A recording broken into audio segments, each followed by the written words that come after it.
Baik, saya lanjutkan. Tadi saya sudah menjelaskan mengenai tujuan pembelajaran, yaitu mengetahui cara pengoperasian Microsoft Word dan bisa mengaplikasikannya. Yang kedua, mengetahui pengaturan format teks pada Microsoft Word. Oke, selanjutnya. Nah, minggu kemarin kan ada pertanyaan dari Mbak Sri mengenai contoh dari Equity-Fax. Ini saya berikan contohnya. Jadi supaya lebih jelas lagi, kemarin kan saya sudah menjawab Equity-Fax itu untuk apa. Biasanya digunakan untuk kalau teman-teman mau mengirim fax, itu langsung ada formatnya yang gampang, jadi tinggal ngisi aja, nggak usah bikin format sendiri yang kayak gini. Itu sudah ada formatnya langsung. Caranya yaitu seperti kemarin di Microsoft Word. Biasanya ini kan kita bisa ngeklik file ini, kemudian setelah klik file nanti ada pilihan new. Nah, dari pilihan new itu nanti kita langsung milih format-formatnya, kan ada banyak. Pilih yang sampel format atau cari yang folder fax. Jadi nanti akan keluar seperti ini.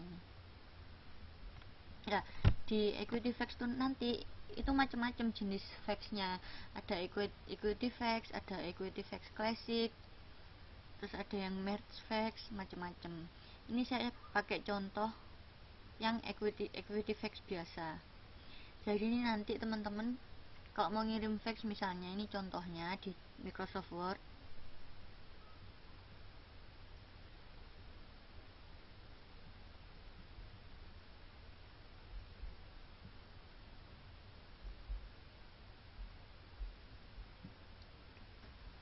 Di Microsoft Word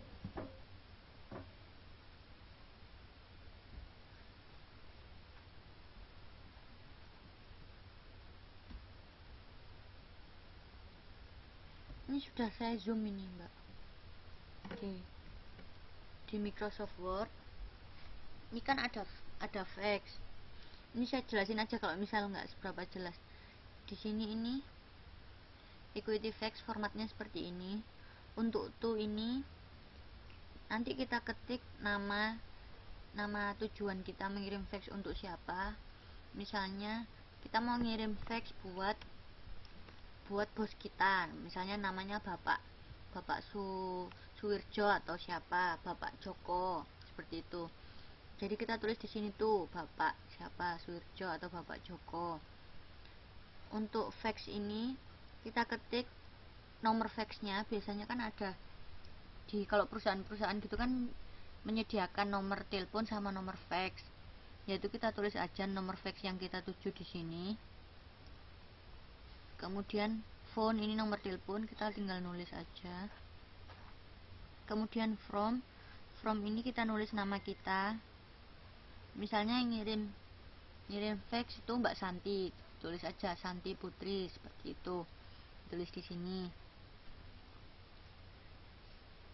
Kemudian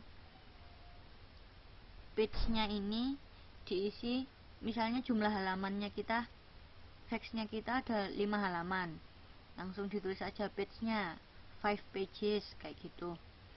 Berarti artinya 5 halaman. Kemudian tanggal ini langsung aja kita isi tanggal kita pada saat mau mengirim fax atau pada saat menulis fax.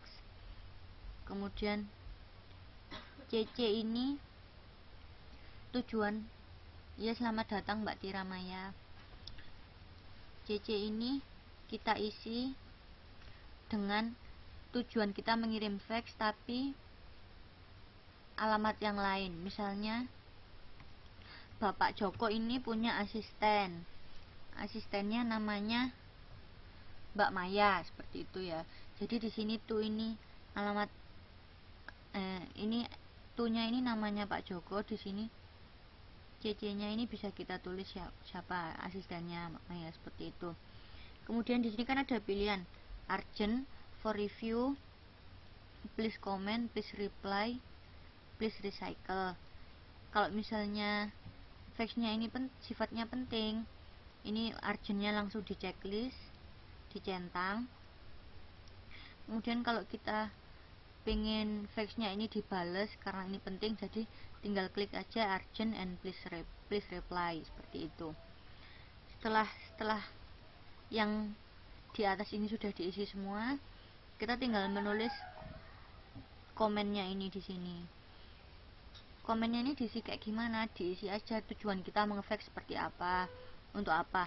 Misalkan kita mau nge-fax dengan tujuannya untuk mau mengirimkan invoice atau tagihan, misalnya jual beli apa, itu tinggal ditulis di komennya di sini. Atau mungkin mau memberikan memo untuk Pak Joko agar bisa datang di acara penting seperti itu tinggal ditulis di sini. Jadi diketik aja seperti undangan. Kalau misal isinya mengenai memo untuk mengundang Pak Joko datang di sebuah acara, tinggal ditulis di komennya seperti ini. Ya, urgent artinya penting. Ini artinya darurat, urgent. Kalau penting itu important. Jadi kalau misalnya urgent, kalau misalnya kita butuh jawabannya cepet, darurat nih, kayak gitu, berarti ini urgent dicentang. Kalau misal for review, kita nggak butuh balasan, cuman buat review aja. Kita nggak butuh balasan, cuman buat review aja. Faxnya ini cuman buat review. Ini yang dicentang. Kalau kita butuh balasan atau butuh komen, ini ada please comment sama please reply seperti itu. Itu gunanya kalau kita menggunakan format equity fax.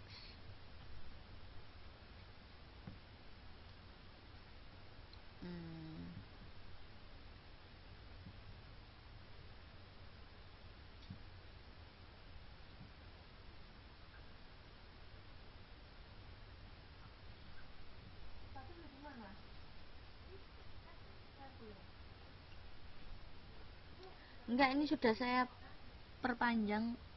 Ini saya sudah perpanjang waktunya, jadi seperti biasa kelasnya jam 21 sampai jam 22.30. Cuman kalau saya launch Wizik awal-awal ini emang udah ke setting otomatis 1 jam, jadi ntar di tengah-tengah kelas ini saya extend. Kayak sekarang ini barusan saya extend, jadi belajarnya, jadi class durationnya 1 jam 30 menit seperti itu. Kemudian ada pertanyaan untuk equity fax?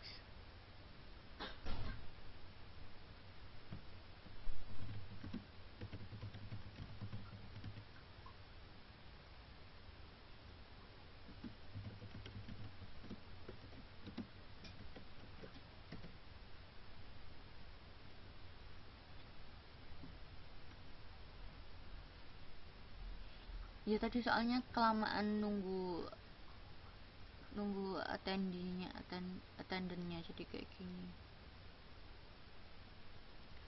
Oh, cara bikin blog ya, nanti itu apa, bab blog sama website itu diterangin waktu kelas 12 kalau nggak salah. Berarti sekitar semester 5 atau 6 untuk bikin blog sama mempelajari mengenai website. Kalau CC itu ya dikirim ke 2 orang, bisa 1 orang. Kalau orangnya punya email 2, berarti dikirim ke 1 orang, cuman di 2. Kalau orangnya punya alamatnya 2, orangnya 1, alamatnya 2, jadi 1 yang itu dikirim ke eFax utama, yang CC itu yang di alamat selanjutnya. Pokoknya CC itu dipakai untuk 2 alamat yang berbeda.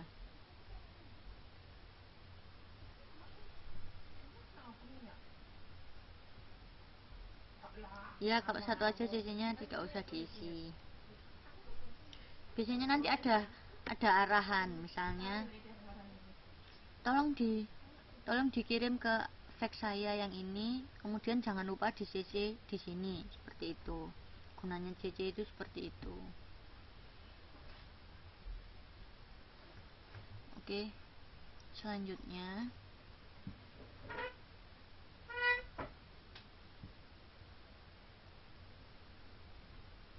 Ya ini saya kasih contoh, misalnya kalau mau bikin report yang gampang, ini ada formatnya, format report.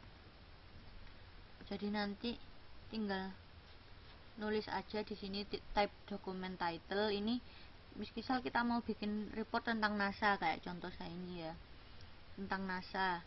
Ini udah ada gambar-gambar bumi dari luar angkasa kayak gitu. Ntar kita tinggal nulis di sini judulnya apa, misalnya judulnya menerawang bumi dari luar angkasa seperti itu, atau judulnya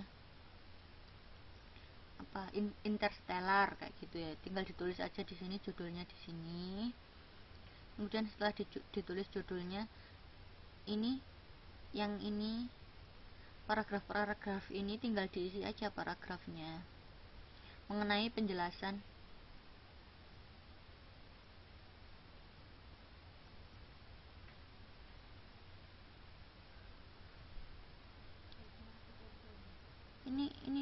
Ini sudah di zoom, sudah di zoom.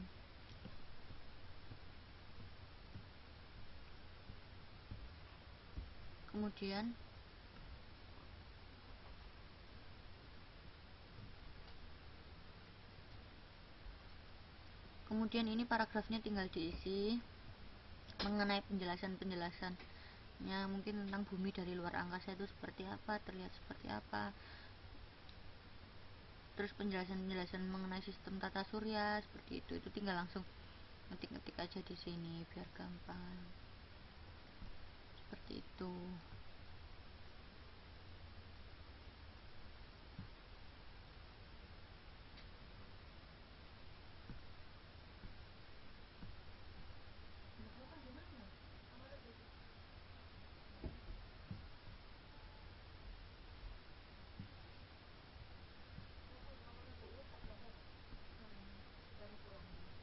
Nah, selanjutnya saya akan menjelaskan mengenai bagaimana cara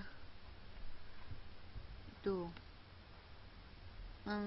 mengcopy paste atau mengcut. Ini yang saya ajarkan ini sesuai, insya Allah sesuai silabusnya dari panitia kejar paket C. Jadi ini langkah-langkahnya, penjelasannya. Kalau misal teman-teman mau ngambil foto apa, mau nge-screenshot atau ngambil fotonya, ini silahkan difoto. Langkah-langkahnya itu, pilih teks yang ingin dipindahkan, gampang kok, pasti saya yakin teman-teman pasti bisa semua. Kan saya baca dari Facebooknya itu banyak teman-teman yang suka nulis, bikin artikel, terus ikut lomba-lomba artikel, nulis-nulis di majalah, terus nulis-nulis kumpulin di buku. Saya rasa ini teman-teman pasti bisa semua caranya copy paste atau cut paste. Jadi pertamanya di blok dulu, blok seperti itu. Kemudian tinggal langsung klik cut pada toolbar standar, atau gampangnya langsung aja Ctrl X pada keyboard. Kemudian teks yang dipilih tadi akan hilang dari dokumen lah. Waktu udah hilang, itu tinggal kursor kita diarahin ke arah tempat dimana teks tersebut ingin kita tempatkan. Kemudian kalau udah, tekan tombol paste pada toolbar standar, atau tekan Ctrl V pada keyboard. Nah, itu teks yang kalau udah kayak gitu, teks yang dipilih telah dipindahkan ke tempat yang baru seperti itu.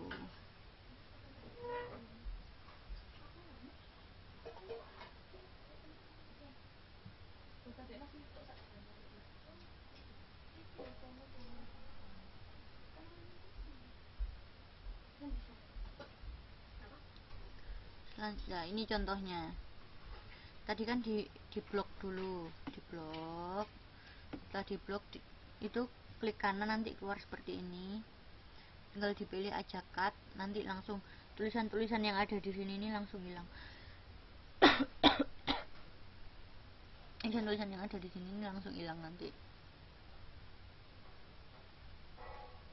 Baik, selanjutnya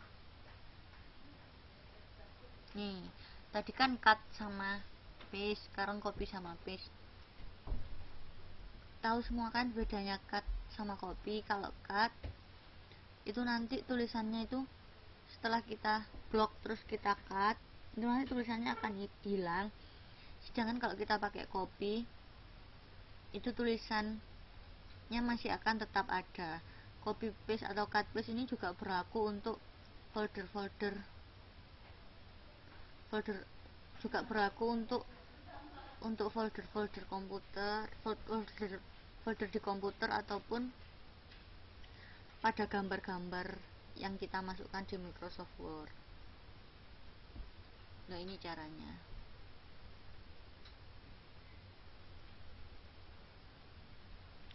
Pilih teks yang ingin kita copy, kemudian pada toolbar standar itu kan ntar ada tulisannya copy, yaitu tekan aja atau langsung Ctrl C, kemudian tempatkan kursor ke tempat di mana teks hasil kopian ingin ditempatkan. Iya, kalau udah di blok dan cut, dokumennya hilang, makanya harus langsung di paste, harus langsung di paste. Tulisannya juga hilang, kan bisa kan berlaku juga di dokumen sama di tulisan. Itu tadi saya menjawab pertanyaan dari Mbak Sri. Pertanyaannya, pause itu nanti kalau udah di blok dan cut akan hilangkah dokumennya? Seperti itu.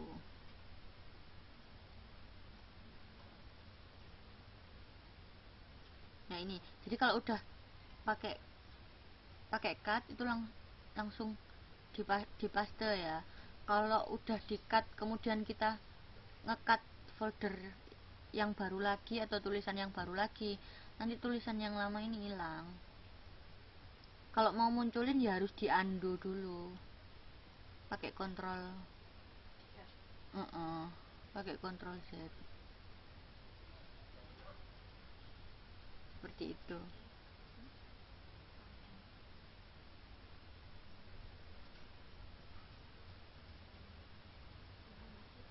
Baik, selanjutnya. Nah, ini contohnya. Tadi kan kalau cut ini contohnya gunting ini, kalau copy kayak gini.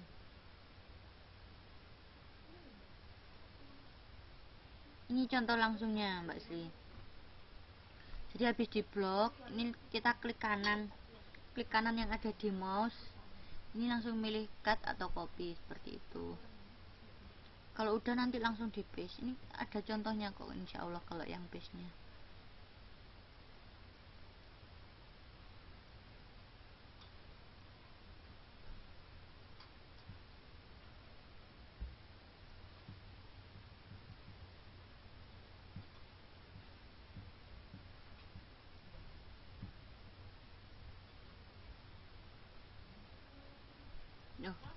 Ternyata belum ada contoh paste nya.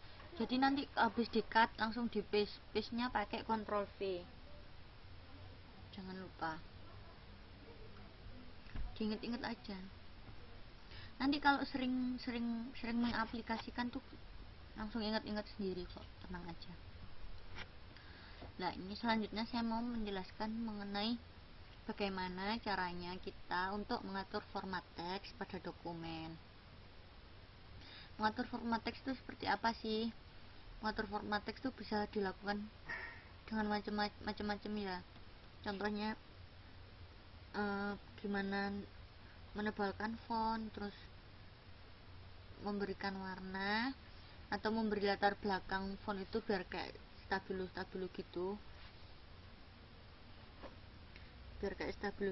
gitu. Kemudian bisa juga memiringkan font. Nah, ini contohnya. Kapan hari kan saya mengajarkan mengenai icon-iconnya aja, saya belum menjelaskan mengenai ini. cara cepatnya mengenai tekan tombol apa. Nah, ini hari ini saya mau menjelaskannya. Untuk menebalkan font kita bisa melakukan dengan dua cara.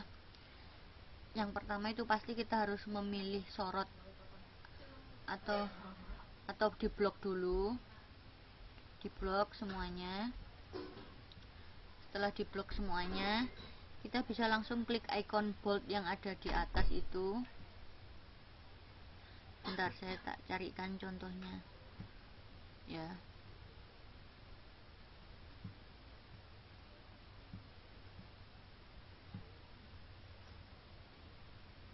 Sebentar ya.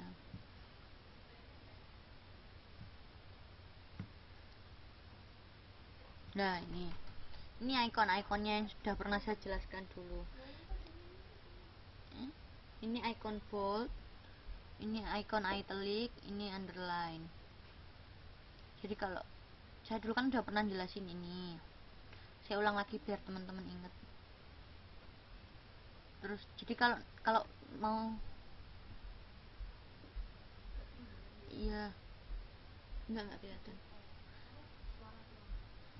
Iya, Mbak Sri. Jadi kalau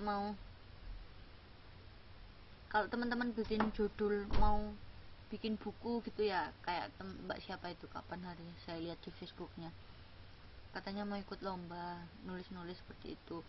Biar bagus, bikin judulnya di bold aja, ditebelin kayak gitu. Jadi tinggal di blok kemudian di bold seperti itu. Ini contohnya. Nanti kan saya menjelaskan bold, italic, underline. Ini diinget-inget ya, ikonnya seperti ini. Iya.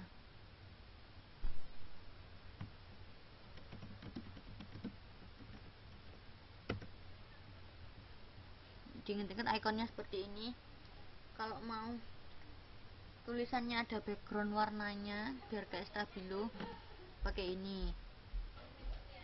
Seperti itu. Ini kalau pakai menu toolbar standar. Kalau mau pakai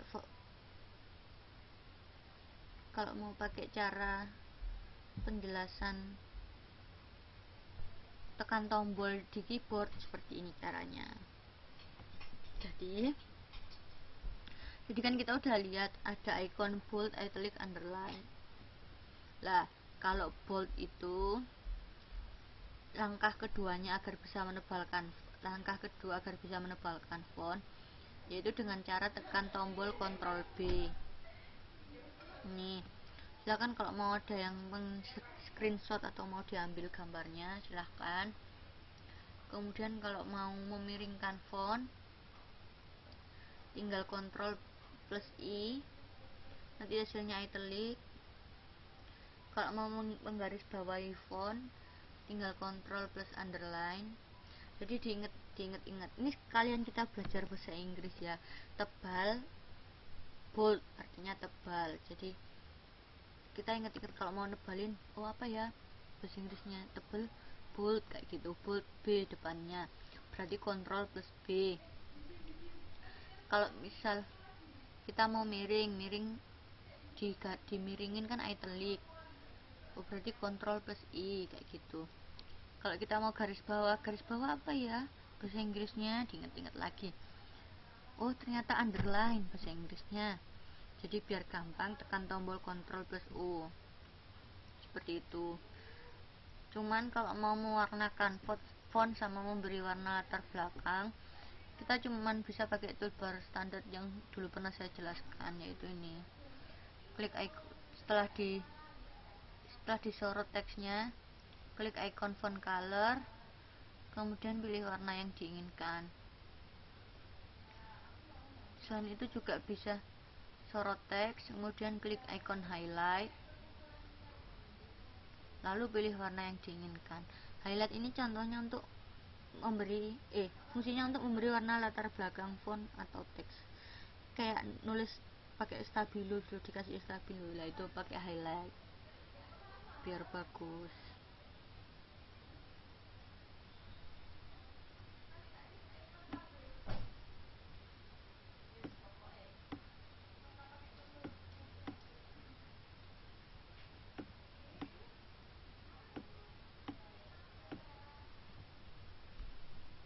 selanjutnya. Nah, ini langkah-langkah format. Ini langkah-langkah lain selain pakai Ctrl B, Ctrl I, Ctrl U atau pakai toolbar standar.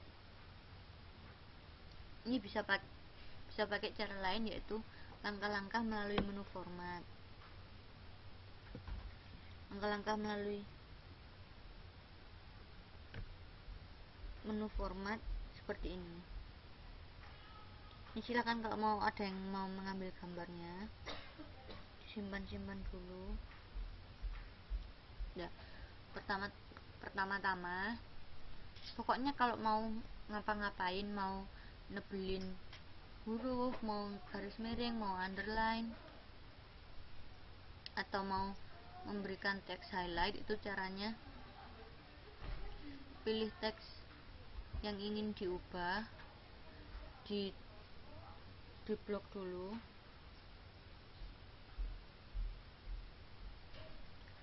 kemudian tekan menu format. Ini kan menunya kalau di Windows kan biasanya ada menunya, ada file, edit, format, seperti itu kan. Kita tekan menu format. Kalau udah, klik cari yang font, diklik, kemudian akan muncul kotak dialog font seperti ini.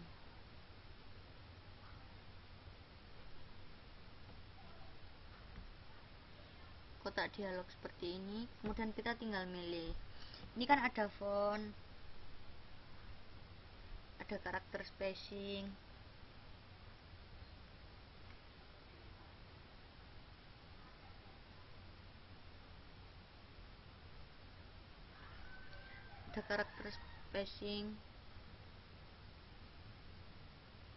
ada text effect. Bentar ya.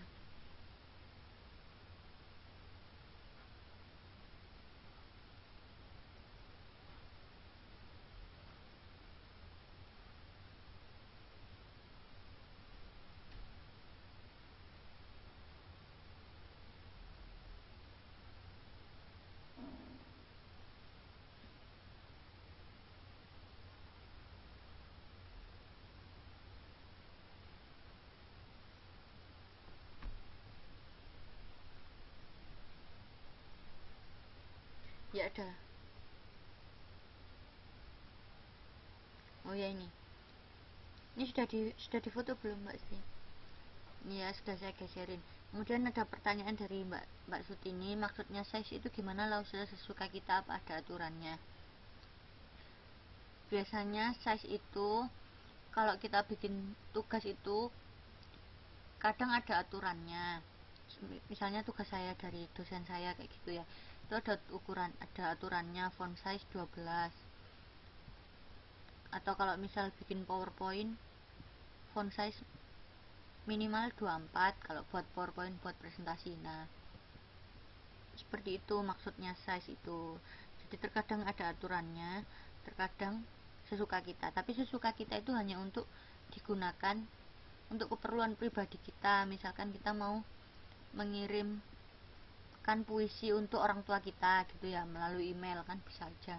Kita mau mengirimkan puisi untuk orang tua kita yang lagi di Indonesia melalui email.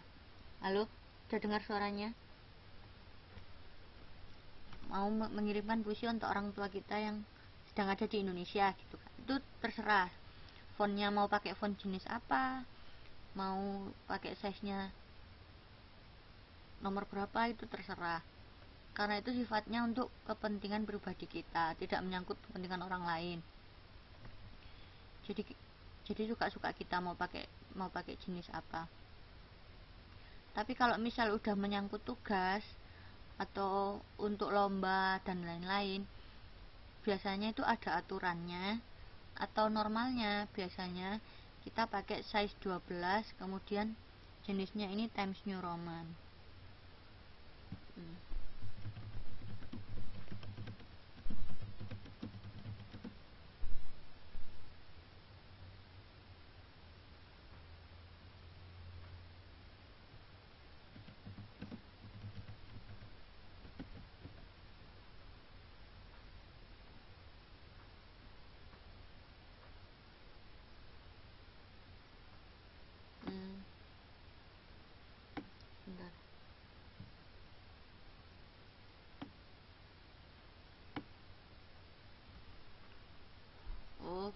ada request dari Mbak Sri untuk diajari awal penggunaan PowerPoint dan penjelasannya, karena Lausa Fisika sudah kasih tugas dan harus pakai PowerPoint.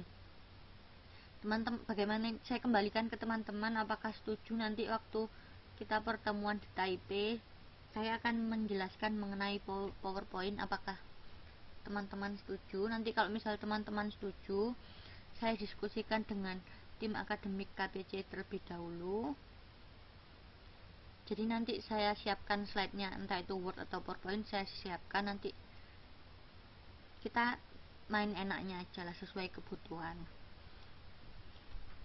Kok teman-teman oke, tim akademik oke, saya setuju. Seperti itu.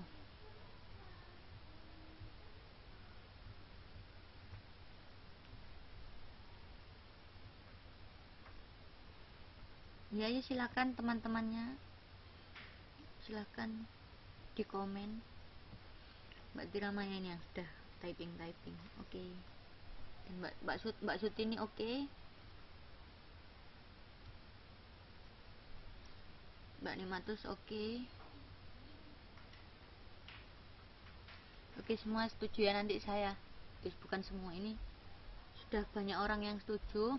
Nanti akan saya konsultasikan ke tim akademik KPC supaya nanti waktu kita pertemuan tatap muka saya menjelaskan mengenai PowerPoint. Seperti itu.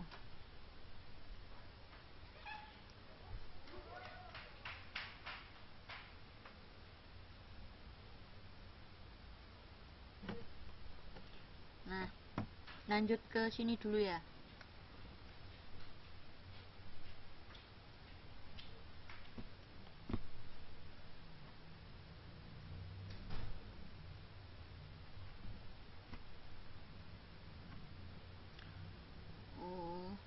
Nanti kalau nggak bisa datang tatap muka, ya nanti saya kirimkan file PPT-nya atau saya buat videonya terus saya kirimkan melalui, saya upload di YouTube. Nanti kalau misal ada yang nggak bisa datang tatap muka, tolong kabarin saya ya, message FB, nggak apa-apa. Sudah saya approve, insya Allah sudah saya approve semua kok friend requestnya. Baik, saya lanjutkan. Ini kan mengenai masalah font. Ya, iya Mbak Novi. Ya, ini mengenai masalah font kan, ini tinggal kita ganti sesuai format yang dianjurkan atau sesuai aturannya ya. Kalau misalnya tidak ada aturannya, lebih baik menggunakan Times New Roman dengan font size 12.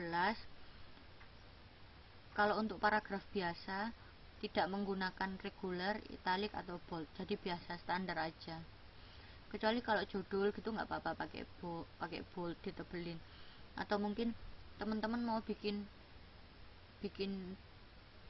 biar lebih menyala, kayak ini kan lebih jelas kan, format fontnya ini kan lebih jelas kan daripada tulisan-tulisan yang lain. Nah, itu baru nggak apa-apa di bold seperti itu. Kalau karakter spacing ini gunanya untuk mengatur spacing yang kita inginkan, yaitu biasanya bisa pakai 1,5, bisa pakai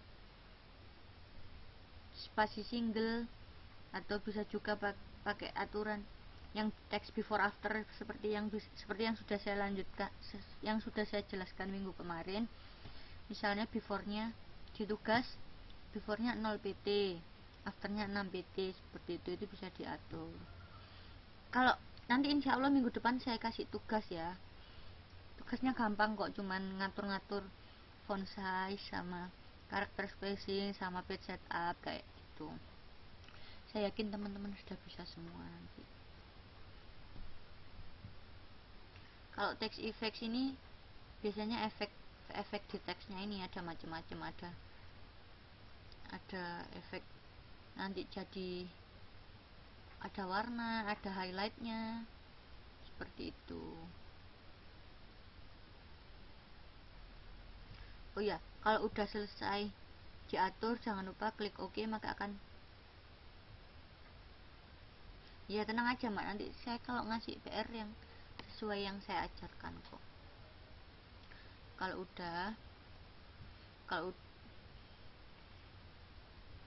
udah jangan lupa diklik OK.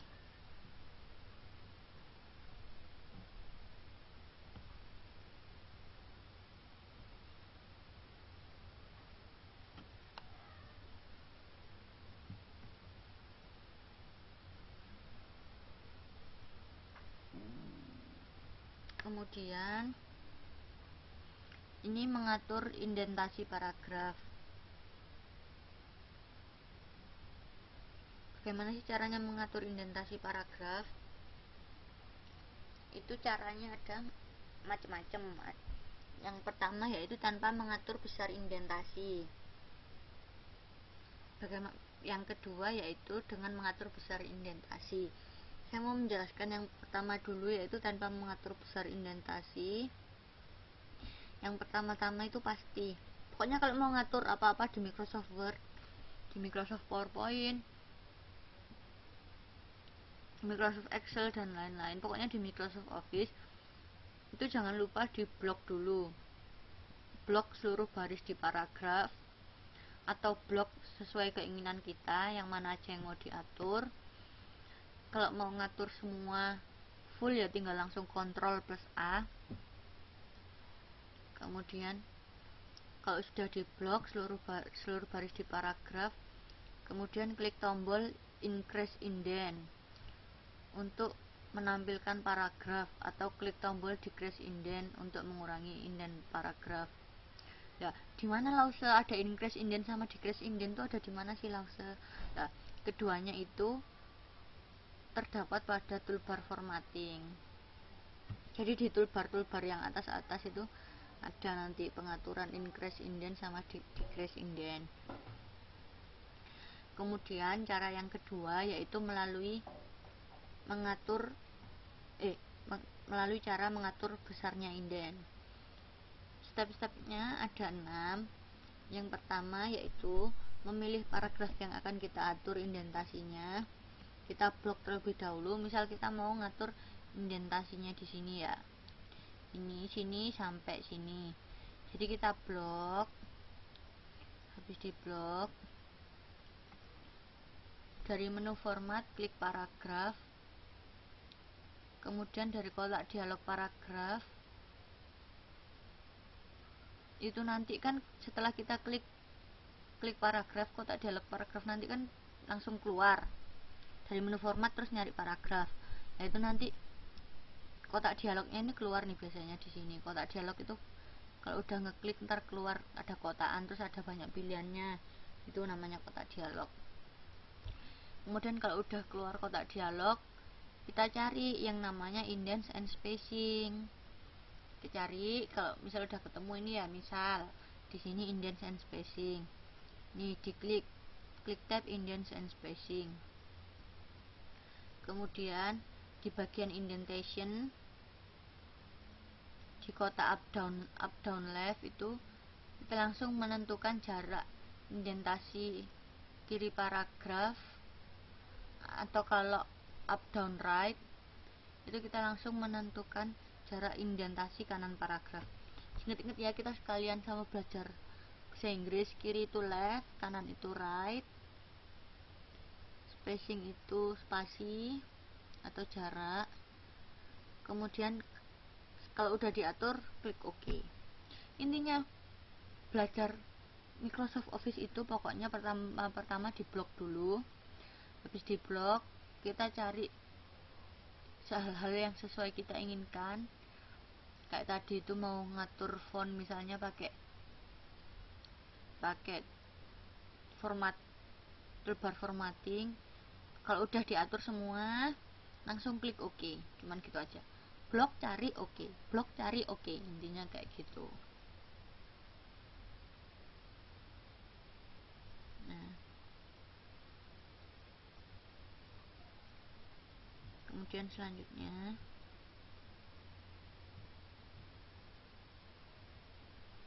nah ini contohnya. Ini ada first line indent, left indent, hanging indent, sama right indent. First line indent itu biasanya digunakan untuk indentasi baris pertama. Jadi misal ada paragraf gini ya, udah baris pertama itu harus ngaturnya pakai first line indent ini. Nah, left indent ini untuk ngatur indentasi yang sebelah kiri. Ini sebelah kiri, yang sebelah biasanya baris kedua sampai paragraf, sampai baris di paragraf terakhir itu ngaturnya pakai left indent kayak gitu. Yang bawah ini left indent, kalau atas ini hanging indent. Teman-teman kalau lagi ada waktu luang tuh silahkan dicoba-coba. Ini ada kok teman-teman, buka Microsoft Word langsung ntar di bawahnya menu toolbar saya kasih contoh lagi ya.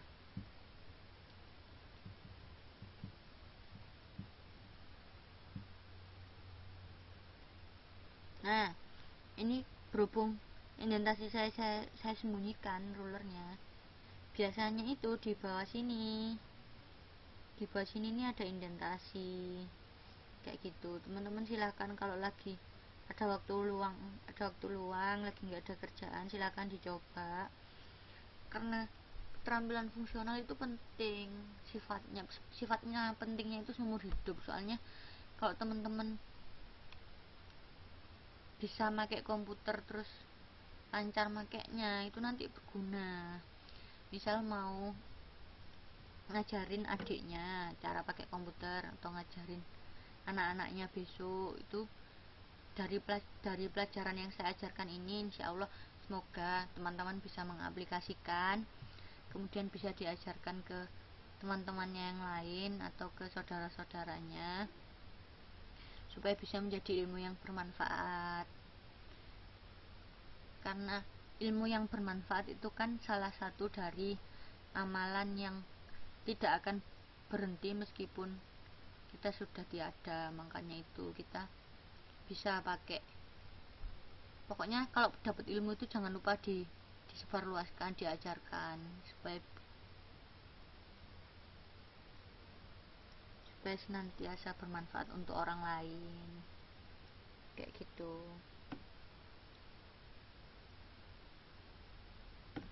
Mbak Julia mau diajarin gambar yang pakai apa? Gambar manual atau gambar edit atau ngedit gambar atau yang seperti apa?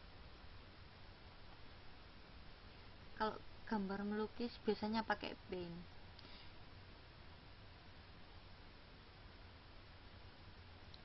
Ya, kalau buat video tutorial pakai aplikasi Debut. Kalau teman-teman mau, biasanya kan ada blogger gitu ya, teman-teman mau bikin blog, tadi kan ada Mbak Jasmine mau bikin blog, mau belajar blogger katanya. Dan nanti blognya itu bisa diisi dengan ilmu-ilmu yang habis teman-teman dapat, terus di-share lagi. Jadi teman-teman ngerekam lagi, di-share lagi di blognya teman-teman, nanti itu bisa pakai Debut. Oh ya. Ya Mbak Julia, kalau udah punya blog silahkan Mbak diisi dengan cerita-cerita inspiratif seperti itu, diisi dengan cerita-cerita pengalamannya Mbak selama di Taiwan, kan foto-fotonya yang bagus-bagus kayak gitu. Nah, seperti itu. Tadi ada pertanyaan apa lagi? Oh, nggak ada. Oke, lanjut ya. Tadi dari slide 12.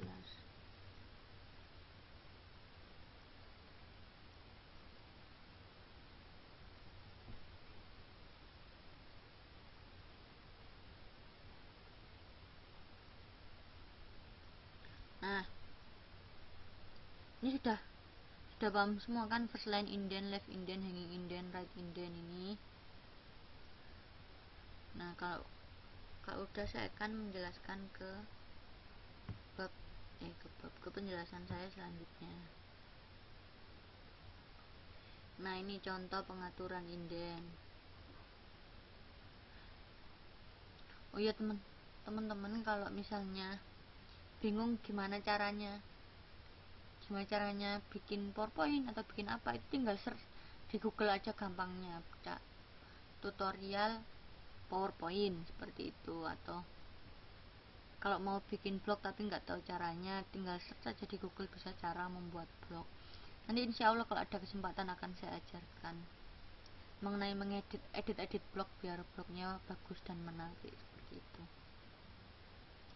Iya, di YouTube banyak.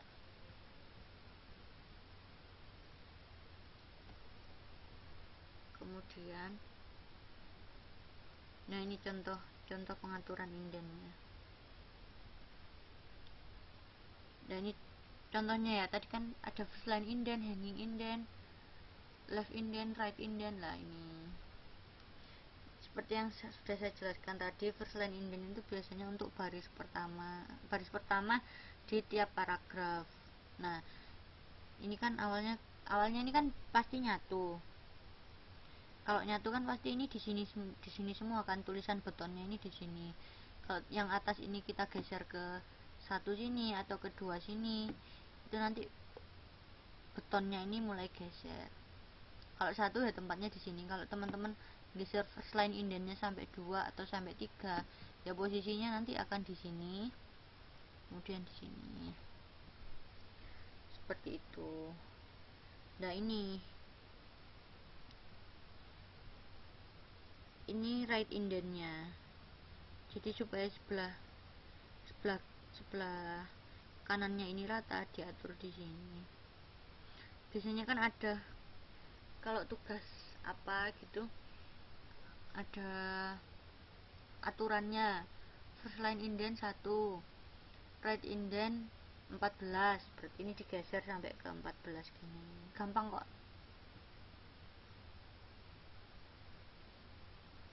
Oke, selanjutnya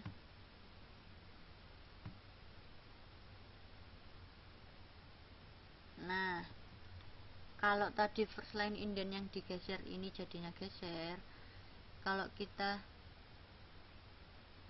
pakai hanging indent jadinya kayak gini. Jadi yang baris pertama ini tetap di awal, kemudian yang baris kedua sampai selanjutnya di satu paragraf ini akan menggeser di sini kalau kita menggunakan pengaturan hanging indent. Nanti tugas saya insya Allah kan saya cantumkan hanging indentnya seberapa, misal hanging indent 2 seperti itu.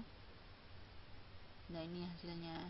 Kalau misalnya ini paragrafnya terdiri dari 5 baris, berarti hanging indentnya, terus saya pengen hanging indentnya 2 gitu, berarti ini nanti first line nya tetap di sini, kemudian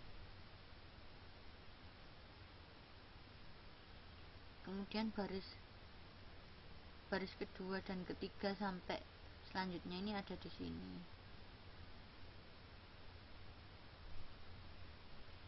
Nah seperti ini hanging indent. Kalau ini right indent. Nah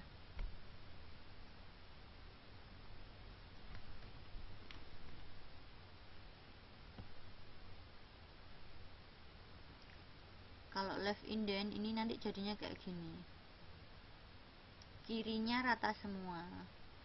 Kalau tadi first line sama hanging misah satu-satu, kalau left indent ini jadi satu di sini. Ini pengaturan right indent. Saya tunjukkan lagi ya yang tadi ya. Nah ini kalau atas ini kan first line indent kan. Nah ini kan first line indent, hanging indent, left indent. Biasanya kalau kita gesernya yang bawah, ini yang atas ini bakalan ikut. Tapi kalau kita yang gesernya yang atas aja atau yang tengah aja, nanti hasilnya terpisah. Kalau gesernya yang atas aja, akhirnya yang atas di sini. Kalau gesernya yang tengah, jadinya kayak gini, tengah sama bawah ikutan jadi satu, tapi kalau kita coba geser yang bawah, nah nanti ini ikut semua, first line hanging sama left indent jadi satu, seperti itu.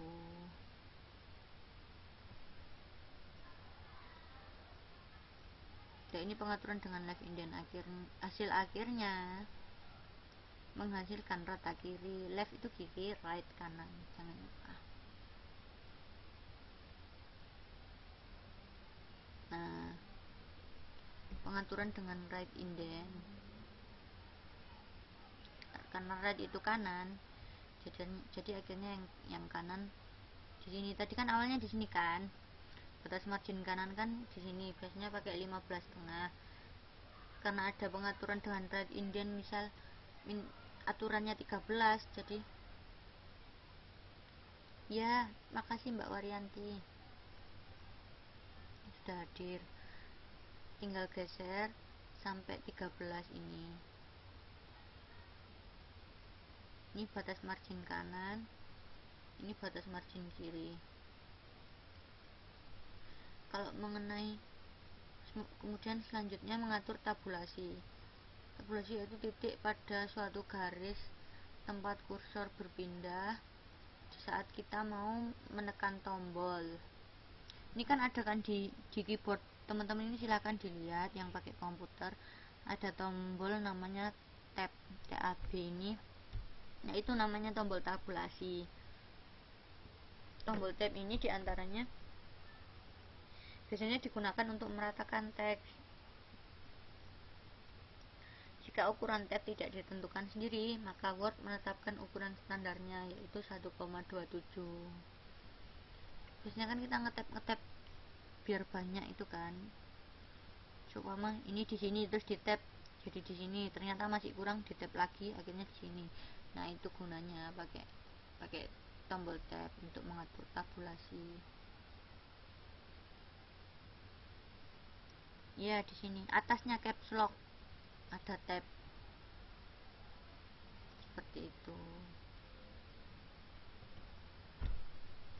Ya, saya doakan moga-moga nanti waktu mbak-mbaknya pulang ke Indonesia bisa bikin usaha sendiri, terus siapa tahu nanti bisa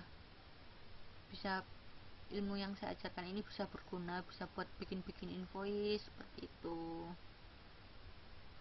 demi memperbaiki masa depan dan juga masa depan bangsa. Oke, pokoknya diinget-inget aja ini cara pakai komputer, nanti insya Allah bermanfaat. Nah, kalau untuk menggunakan menu tabulasi, ini langkah-langkahnya kalau mau menentukan sendiri ukuran tabulasi. Tadi kan saya baru saja menjelaskan kalau biasanya kalau nggak diatur menu tabulasinya itu ukurannya 1,27. Nah, ini default, ini udah aturan dari sananya. Tapi kalau kita mau ngatur sendiri, misal tabnya 2 cm kayak gitu, nah ini cara-caranya. Langkah untuk menentukan sendiri ukuran tabulasi: pertama, klik menu format, kemudian pilih paragraf. Ya, kalau habis format paragraf klik itu kan langsung muncul kotak dialog ini namanya kotak dialog. Setelah muncul kotak dialog paragraf, pilih tab. Setelah ini namanya kotak dialog tab. Kalau udah muncul kotak dialog tab, diisi ukuran tabulasinya,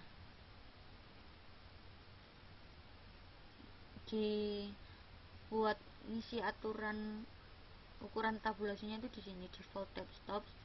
Di sini diketik aja ukuran yang sesuai diinginkan. Kayak tadi misalnya saya ngomong tadi 2 cm ya, ini diisi 2 cm. Kalau misalnya ukuran tabulasi pada tab stop positionnya make 5 cm itu di sini. Kalau di sini ini biasanya udah aturan dari sananya, jadi tinggal dicari-cari pakai lewat sini. Kalau di sininya nggak ada, baru diketik di sini 5 cm, 4 cm, berapa, 4,52, 4,54 tuh di sini. Kemudian pilih jenis tab stop pada pilihan alignment. Nah, misalnya ini saya di tugasnya mau jenis tab stop di center, ini langsung alignment diklik center. Jadi nanti tabnya itu di tengah-tengah ini ada jarak gitu 5 cm. Nah ini misal saya mau leadernya 2, atau nggak usah pakai leader, nggak usah pakai bagian-bagian atas. Nah itu non. Kalau mau dipakai seterusnya pakai set dulu, jadi nanti seterusnya akan seperti itu. Tapi kalau sifatnya cuman buat satu tugas aja, atau cuman beberapa dokumen 1 atau 2 aja, nggak usah di set, langsung oke. Klik oke. Kayak gitu. Nah, kalau misal udah ngeset terus mau diatur lagi, tinggal clear atau pakai clear all. Kalau clear all ini otomatis nanti kerubah semuanya, alignment kerubah, leader kerubah, tab stop position berubah, seperti itu. Kalau misal kita pakai clear all, di clear all kan berubah semua. Ini diedit dulu tab stop posisinya, misal mau berapa, 4,54, terus mau buat right, alignmentnya right, ini tinggal diklik right, kemudian leadernya non. Udah kan, habis di clear all, ini makainya pengaturannya ini cuman mau dipakai sekali, langsung oke. Kalau mau pengaturannya dipakai seterusnya, pakai set, seperti itu.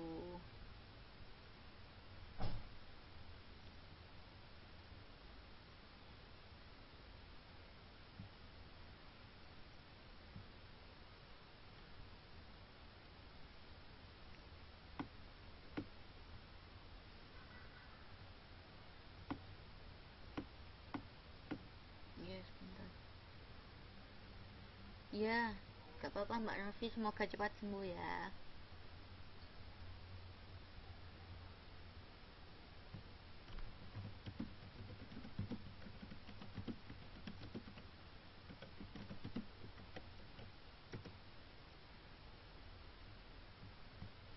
Nah ini penjelasan alignmentnya ini ya, untuk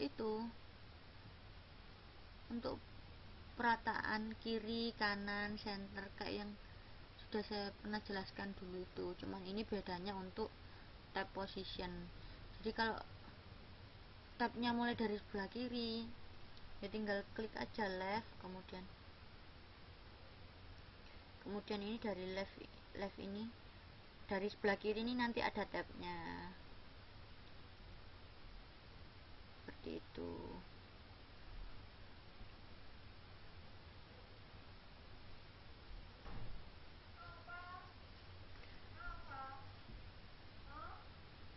Desimal ini penggunaannya biasanya kalau untuk penggunaan angka-angka desimal seperti itu, yang koma-koma, poin-poin. Kalau misal kita buat koma-komaan terus mau ada tabulasinya, biasanya kan mau diratain antara yang di sini sama yang di sini, itu langsung pakai desimal, seperti itu. Nanti untuk contohnya akan saya jelaskan insya Allah di pertemuan selanjutnya ya, mengenai desimal sama bar ini, biar lebih paham lagi, kayak gitu. Karena waktunya juga sudah agak terbatas. Untuk kelas selanjutnya teman-teman, kalau saya udah posting, jangan lupa diinget-inget ya, kelas kita setiap hari Jumat. Saya biasanya postingnya insya Allah akan saya usahakan setiap hari Selasa posting kelasnya, atau setidaknya Rabu lah saya posting kelasnya. Jadi jangan, biar nggak molor-molor terlalu lama kayak tadi itu. seenggaknya kelasnya bisa dimulai paling tidak jam 9:15 lah. Molornya nggak banget nggak kayak tadi gitu. Jangan lupa ya teman-teman, budayakan tepat waktu. Nah, ini caranya untuk membuat tanda tabulasi secara langsung dengan mouse pada mistar atau ruler. Nih, tabulasi secara langsung dengan mouse pada mistar. Ini langkah-langkahnya ada 3. Yang pertama yaitu pada mistar ruler yang di atas ini tadi, kita letakkan pointer mouse pada posisi skala yang diinginkan. Misalnya hampir sama kayak indentasi tadi, cuman kalau indentasi tadi kan bisa kanan kiri, itu kita juga bisa ngatur kanan kiri pakai mistar. Letakkan pointer mouse pada posisi skala yang diinginkan.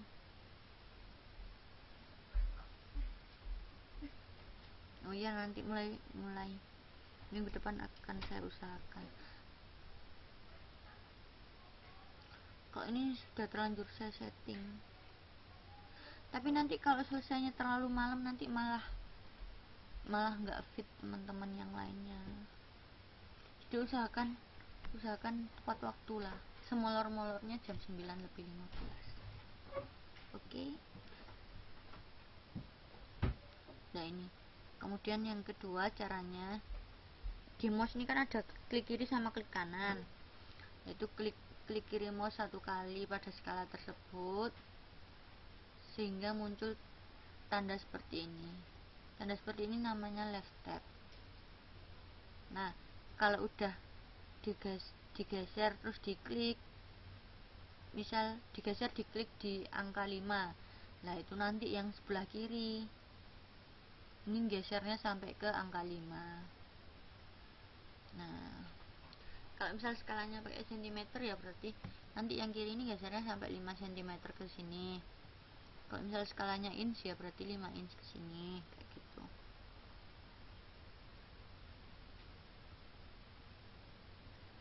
Iya, terserah teman-teman. Untuk ketua kelasnya silahkan didiskusikan enaknya untuk kelas keterampilan fungsional dimulainya jam berapa. Saya sejauh ini kalau jam 8:30 bisa-bisa aja. Silahkan dikoordinasikan ya teman-temannya, apakah bisa dimulai jam 8:30. Oke, selanjutnya untuk membuat lagi tanda tab di skala yang lain, lakukan hal yang sama seperti di atas, tinggal left tab atau right tab kayak gitu. Kemudian untuk memunculkan kotak dialog tab langsung melalui tanda tab di mistar, yaitu letakkan pointer mouse di atas salah satu tanda tabulasi di mistar. Pointer mouse-nya ditaruh di tanda tabulasi di mistar, kemudian klik kiri mouse 2 kali secara cepat, klik kayak gitu. Kemudian akan muncul kotak dialog tabs.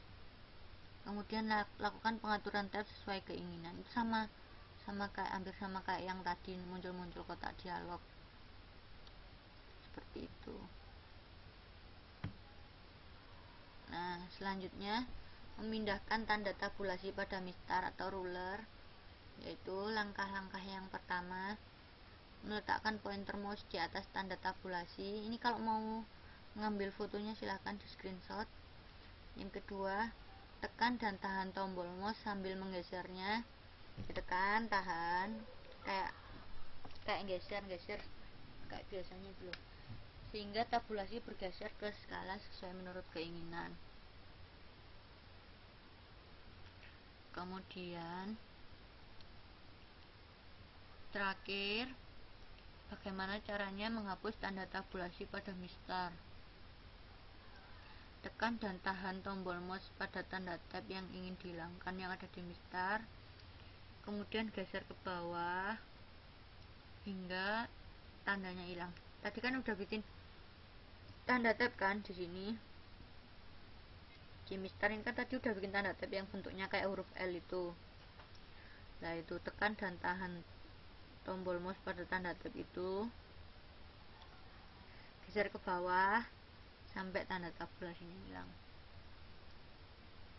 seperti itu. Nah, mengenai masalah jadwal, kata Mbak Suti ini kan jam setengah 9 masih sibuk, ya udah nggak apa-apa jam 9, tapi usahakan yang on time ya, semolor-molornya jam 9 lebih 15, jadi biar teman-teman nggak rugi. Ini kan kalau mepet-mepet gini kan akhirnya saya jelasin 2 halaman terakhir ini agak cepet-cepet. Kalau waktunya on time kan bisa saya jelasin agak lamaan untuk 2 halaman terakhir ini. Selanjutnya, nah ini ada kata-kata mutiara dari saya, ada quote dari saya buat penyemangat teman-teman aja, biar rajin masuk kelasnya, nggak telat-telat. Jadi every new day is another chance to change something in your life. Every new day is a chance to feel blessed for what you have. Jadi setiap hari baru yang sudah Tuhan berikan kepada kita, setiap hari-hari baru yang sudah dianugerahkan Tuhan untuk kita, itu merupakan kesempatan untuk merubah sesuatu di kehidupan kita. Selain itu, setiap hari baru yang sudah kita rasakan itu merupakan kesempatan untuk lebih bersyukur lagi mengenai apa yang kita dapatkan.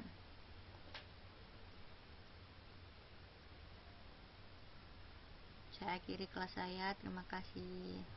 Assalamualaikum warahmatullahi wabarakatuh.